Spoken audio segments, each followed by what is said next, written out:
The town of Red Hollow had a way of gathering dust, even on its best days, but tonight it shimmered with something close to celebration. Lanterns hung from wooden posts, their golden glow softening the rough edges of the saloon and the general store. Laughter spilled into the streets, mingling with the distant strum of a fiddle and the steady stomp of boots against worn planks. For most, it was a night to forget hardship, a brief escape from dry winds and harder lives. But for her, it was a night she would never forget, for all the wrong reasons. She stood near the edge of the crowd, her hands clasped tightly in front of her, as though holding herself together. She wasn't like the others, wasn't loud, wasn't reckless.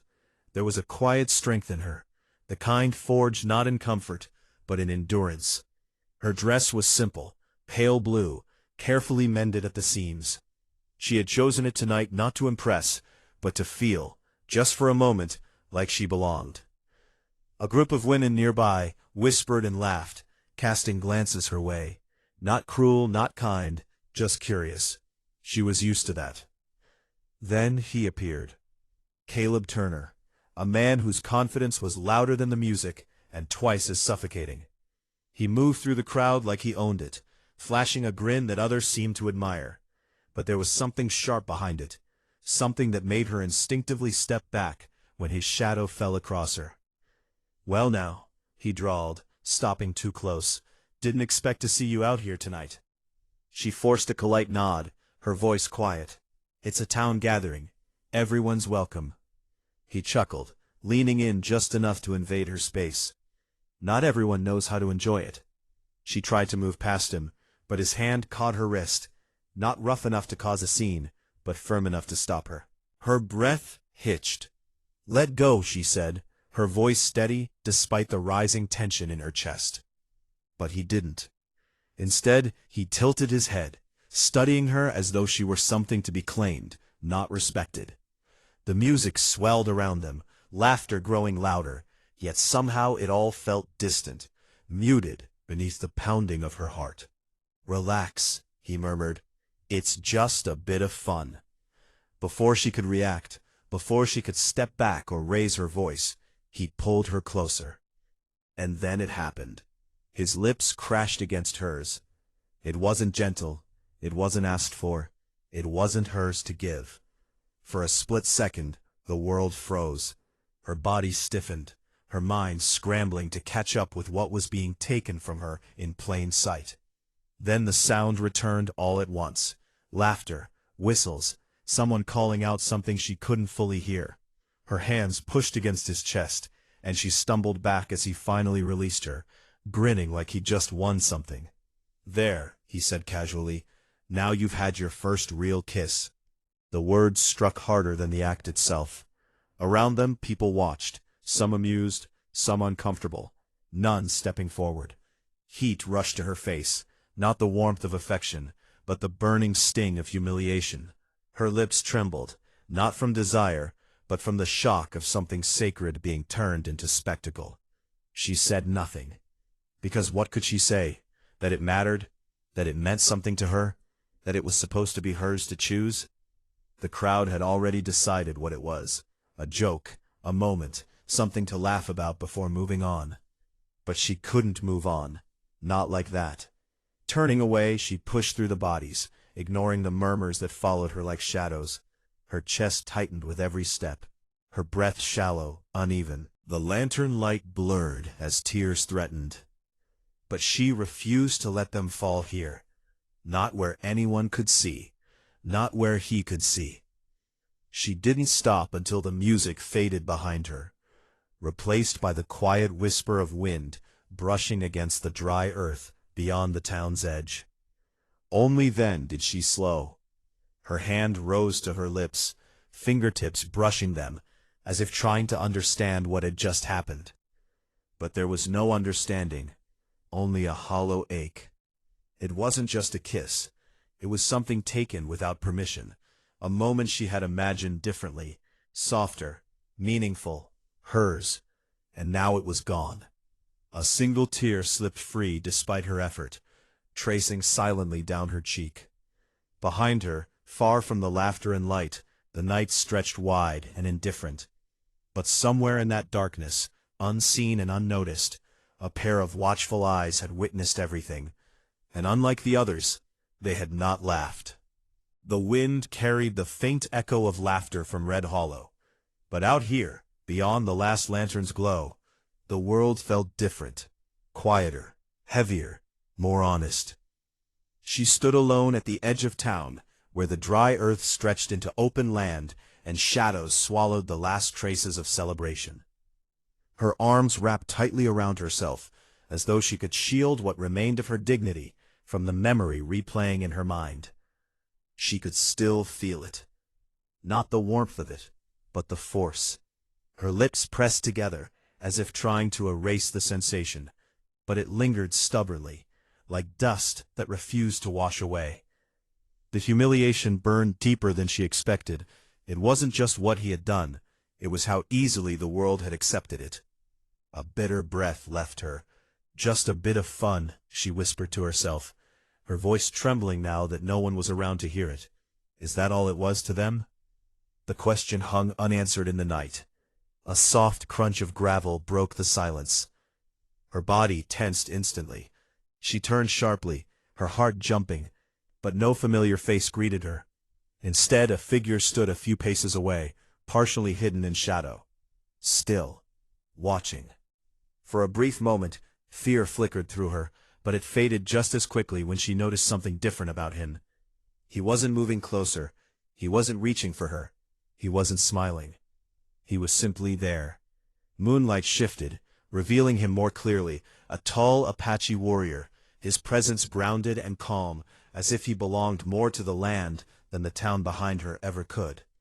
His long dark hair fell past his shoulders, stirring slightly with the wind. There was strength in him, undeniable, but it wasn't loud like Caleb's. It didn't demand attention. It held it. She straightened, instinctively cautious. "You shouldn't be here," she said, her voice regaining a bit of its steadiness. "Town's that way." Her words were more shield than warning. He didn't react immediately. His gaze remained on her, not intrusive, not wandering, just steady, as if he saw not the surface, but something beneath it. "I know," he said at last. His voice was low, even, carrying none of the rough arrogance she had grown used to hearing from men in Red Hollow. Silence settled again. She shifted uncomfortably. "Then why are you here?" A pause. Then simply, "You left." The answer caught her off guard. Of all the things he could have said, it was the simplest, and somehow the most unsettling. He hadn't followed for curiosity. He hadn't followed for amusement. He had noticed. "That's none of your concern," she replied quickly, a defensive edge creeping into her tone. "You should go." But he didn't move. And strangely, that didn't frighten her the way it should have. Instead, it frustrated her. "Did you not hear me?" she pressed. "I said, it was not yours to give." His words cut through hers, calm but firm. She froze. The meaning settled slowly, like the weight of something she hadn't realized she needed to hear. Her throat tightened. "I don't know what you think you saw," she said, looking away now, her voice quieter. "But it doesn't matter. It's done." He took a single step forward. Not enough to invade her space, just enough to show he wasn't leaving. "It matters," he said. The certainty in his voice stirred something inside her, something fragile, something she had been trying to bury since the moment it happened. Her hands clenched at her sides. "Why?" she demanded, turning back to him. No one else seemed to care. His gaze didn't waver. "I am not no one else." The words landed with unexpected force. She searched his face then, not for judgment, not for pity, but for something real. And for the first time that night, she didn't feel like she was being looked at. She felt seen. A dangerous feeling, because it made the ache worse. "It was just a kiss," she said, though the words sounded hollow even to her own ears. The warrior shook his head slightly. "No," he said quietly. "It was something taken." The truth of it struck deeper than she was prepared for. Her breath faltered, and for a moment the strong front she had built began to crack. She turned away again, blinking hard, refusing to let him see tears that threatened to return. "I didn't ask for your opinion," she muttered. "No," he agreed, "but you needed to hear it." That should have angered her. Maybe it did in some small way, but beneath it there was something else, something unfamiliar, relief. Because for the first time since it happened, someone had not laughed. Someone had not dismissed it. Someone had understood. The wind shifted again, softer now, carrying the faint scent of earth and distance. Behind them, the town continued its celebration, unaware that something quiet but significant had begun just beyond its reach. She wiped her cheek quickly, regaining her composure. "You should go," she said again, though her voice had lost its sharpness. This time, he nodded. But before turning away, he spoke once more. "You are not less because of what was taken." She didn't respond. She couldn't. Because those words stayed with her long after he disappeared into the darkness. And for the first time since the night began, the silence didn't feel quite as empty. Morning came slowly to Red Hollow, as if the sun itself hesitated to rise over a town that had done nothing to earn its warmth. She hadn't slept. The night had replayed itself in fragments, laughter, whispers, the weight of something taken. And then, his voice. "You are not less because of what was taken." The words lingered, refusing to fade like everything else. They unsettled her, not because they were harsh, but because they felt true in a way she wasn't ready to accept.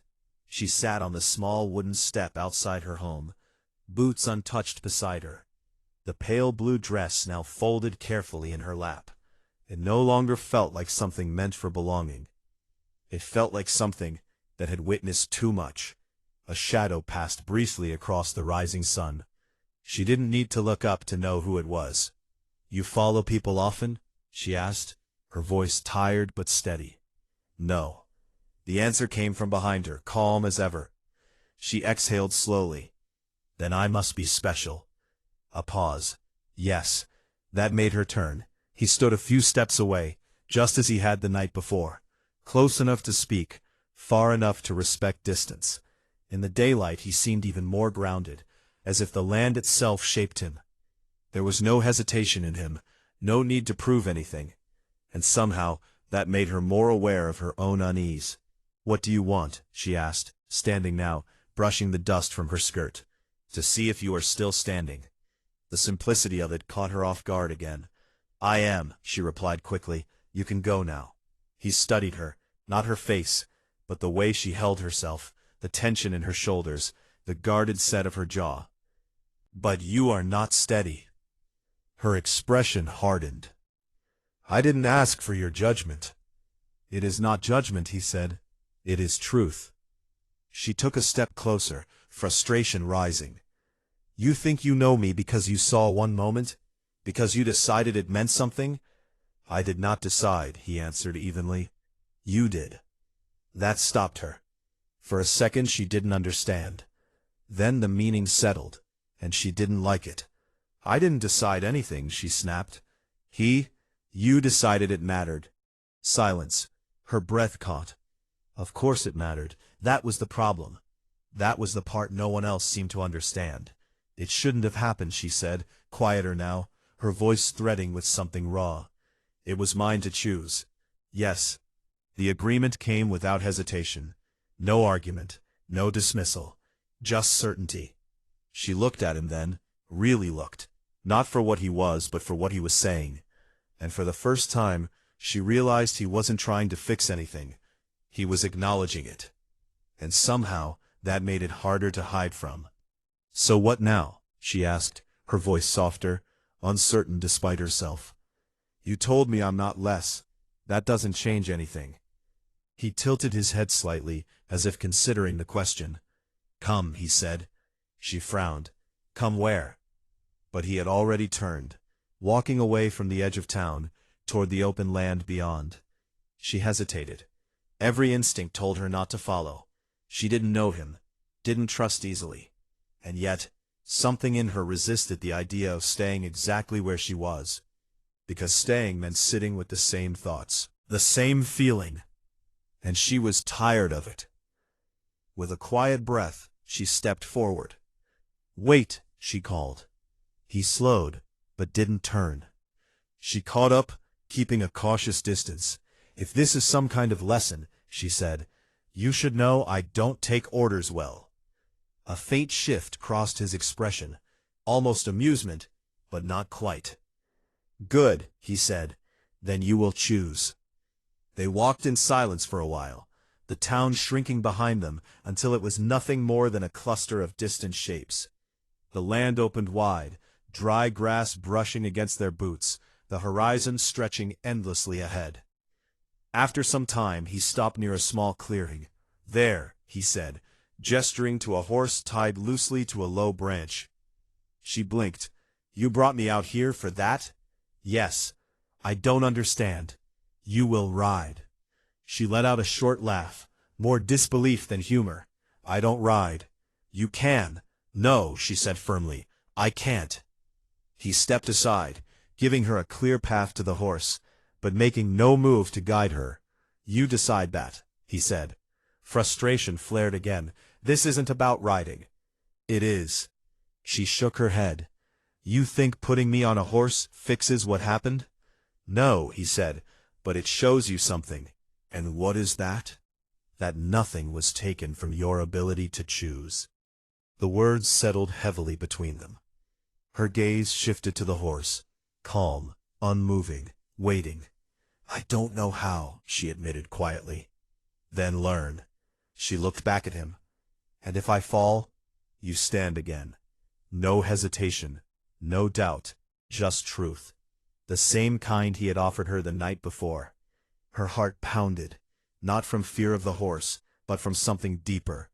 The idea that maybe, just maybe, she wasn't as broken as she felt.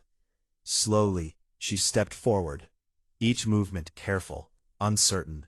Her hand reached out, hovering for a moment before touching the horse's side. It didn't react, didn't pull away, didn't take anything from her. And for the first time since that night, she was the one choosing what happened next. The first time she tried to mount the horse, she failed. Not dramatically, no fall, no injury, just a hesitation at the final moment, her foot slipping from the stirrup as doubt surged through her, like a sudden storm. "I told you," she muttered, stepping back quickly, brushing her hands together as if the attempt itself had left a mark. "I can't do this." The Apache said nothing.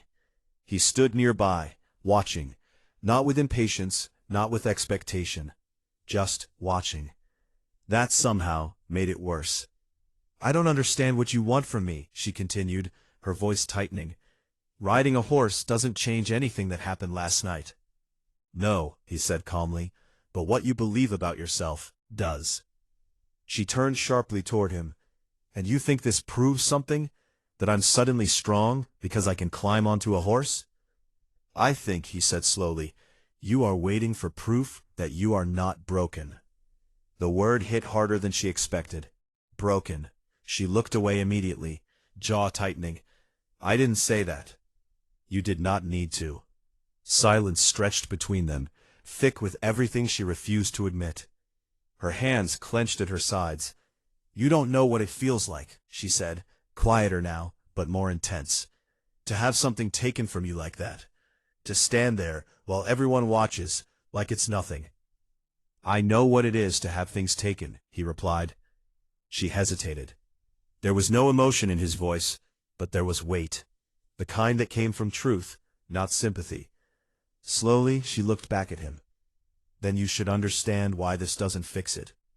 "It does not fix it," he agreed. "Nothing will undo what happened." The honesty of that struck deeper than comfort ever could. "Then what's the point?" she asked, frustration creeping back in. "Why bring me out here? Why push me like this?" He took a step closer. Not enough to crowd her, but enough that she felt his presence more clearly now. "Because you are letting that moment decide who you are," he said. Her breath caught. I'm not. You are. The firmness in his tone stopped her again. You think because something was taken, he continued, that something inside you is gone, that you are less, that you cannot feel the same again.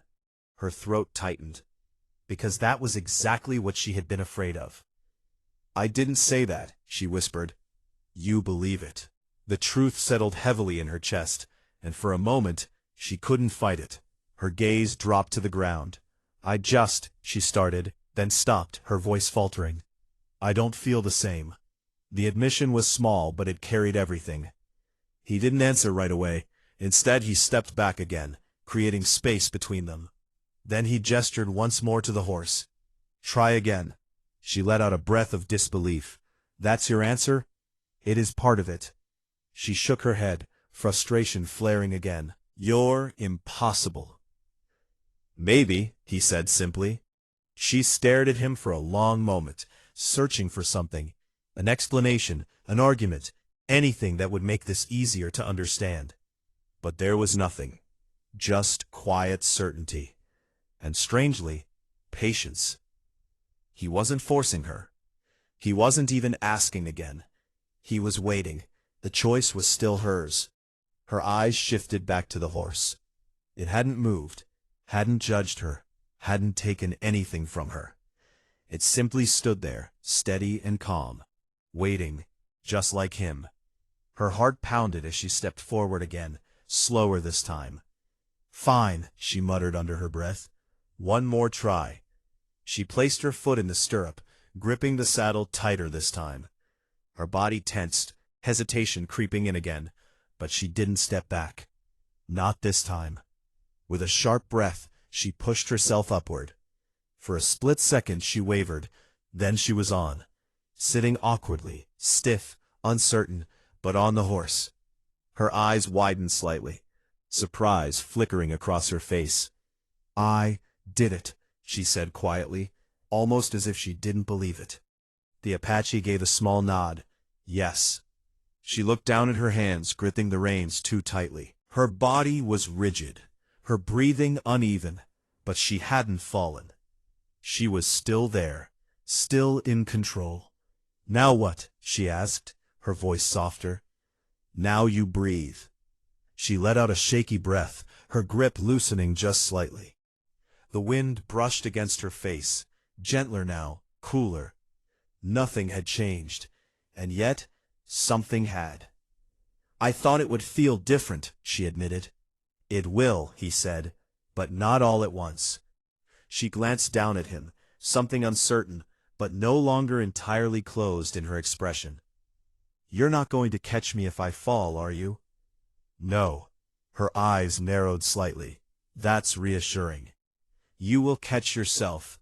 The answer should have annoyed her, but instead, it stayed with her. Because maybe that was the point. Not that someone else would save her, but that she was still capable of standing on her own. Her gaze lifted toward the open horizon.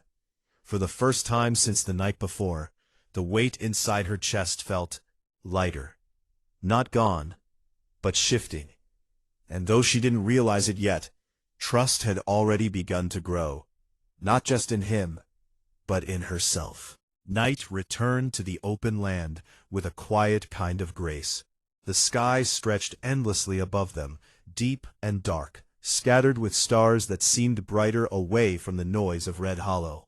A small fire crackled between them, its soft glow pushing back the cool edge of the desert air. She sat across from him, knees drawn slightly inward, her hands wrapped loosely around them. The horse rested nearby, calm and still, no longer something that intimidated her, but something familiar, something she had chosen. For a while, neither of them spoke. The silence wasn't uncomfortable anymore. It didn't press against her chest the way it had the night before. Instead, it felt steady, like the ground beneath her feet. But the quiet also left space for thoughts, and hers had begun to circle back. It still feels wrong, she said finally, her voice low, almost hesitant. He looked at her, not sharply, not with surprise, just attentive. She exhaled slowly, her gaze fixed on the fire. What happened? I mean, I keep telling myself it doesn't matter, that I should just forget it. A faint, humorless smile touched her lips. Everyone else already has. He said nothing, and somehow that made it easier to continue. But I can't, she admitted, her voice tightening. Every time I think about it, I feel the same way I did in that moment, like I didn't have a choice. Like, she hesitated, her fingers curling slightly against her sleeves, like something inside me shut down.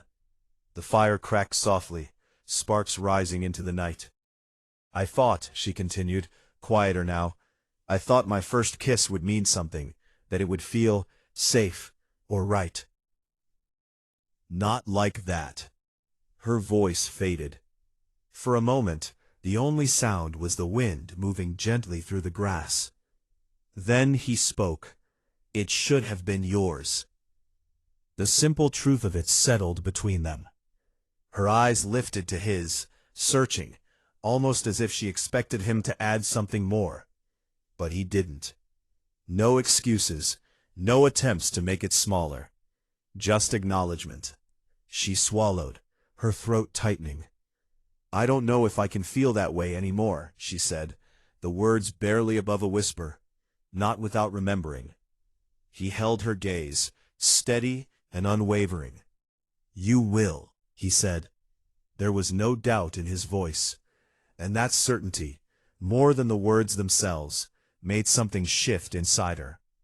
How do you know? She asked. A pause. Then quietly, because you still want it to matter. Her breath caught. She looked away quickly, but not before he saw the truth in her eyes. Yes, she admitted after a moment. I do. Silence followed, but it was different now. Charged. Not with tension, but with something fragile and growing. The fire burned lower, its light softer, more intimate. She became aware of the space between them. Not large, but not small either. A space that could be closed, or kept. Her heart began to beat a little faster, not from fear this time, but from uncertainty, from choice. I'm afraid, she said quietly. I know. I don't want to feel like that again. You will not. Her gaze lifted back to his, searching for hesitation, for anything that suggested he might be wrong. But there was none. Only calm, only patience, and something else she hadn't fully named yet. Trust. He shifted slightly then, not toward her, but closer to the fire, as if grounding the moment, rather than rushing it. I will not take from you, he said. Not your choice. Not your trust. The words were steady, deliberate, different from anything she had ever heard before.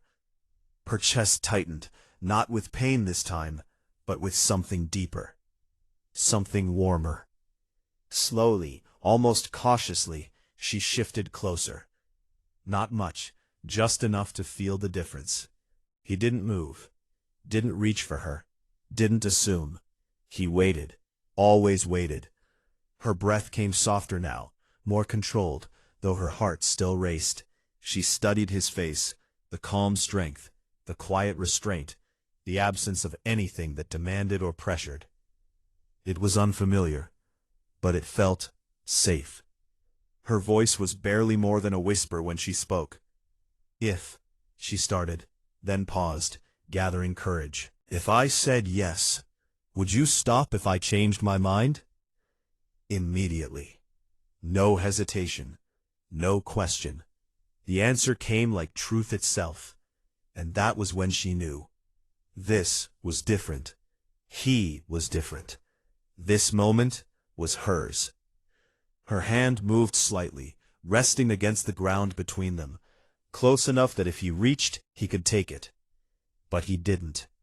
He never did. Not without permission. Her heart pounded in her chest as she closed the distance just a little more. Then, she whispered, her voice trembling but certain, show me. He didn't move right away, not out of hesitation, but out of respect. His eyes searched hers one last time, silently asking what his words already had. And she answered, not with words this time, but with a small, steady nod. Only then did he move, slowly, gently, his hand lifted, not to pull her in, but to rest lightly against her cheek, giving her time to step back if she wished. She didn't. Her breath caught as he leaned closer, his presence warm but never overwhelming. And when his lips finally met hers, it was nothing like before. There was no force, no taking, only warmth, only patience, only something shared. The kiss was soft, unhurried, and filled with a quiet kind of care she had never known. For a moment she tensed, but then it faded. The fear, the memory, the weight of what had been taken. Because this was hers. It wasn't final. It was gentle, leaving space for her to decide what came next. Her eyes remained closed for a second longer, her breath unsteady, but not from fear, from feeling, real feeling. When she finally opened them, something had changed. Not everything, but enough. It didn't feel the same, she whispered. A faint, almost knowing expression touched his face. No. Her lips parted slightly, a quiet realization settling in. It felt, she searched for the word, her voice softer now. Right. And for the first time since that night, she believed it. Morning came with a quiet kind of clarity. The fire had long burned out, leaving only faint traces of warmth in the earth beneath it. The sky, once filled with stars, now softened into pale shades of gold and blue as the sun rose over the horizon. She stood facing the open land, the breeze brushing gently against her hair, carrying with it the scent of dust and distance. Everything looked the same as it had the day before, but she didn't feel the same. Behind her, he prepared the horses in silence, his movements steady, unhurried. There was no tension between them now, no uncertainty, only understanding. Her fingers lifted slowly, brushing against her lips, not out of confusion this time, but remembrance. Not of what had been taken, but of what had been given back. A choice, a voice, a feeling that belonged to her. "You're leaving," she said quietly without turning. It wasn't a question. "No," he replied. She turned then, surprised. He met her gaze calmly. "Not unless you ask me to." Something in her chest shifted at that. Not the sharp ache from before, but something softer, stronger. "I spent so long thinking," she began, her voice thoughtful now, no longer fragile, "that what happened would define me, that it would follow me every time I tried to feel something again." She took a small step toward him. "But it doesn't," she continued, "not anymore." He said nothing. He didn't need to, because this part was hers to say.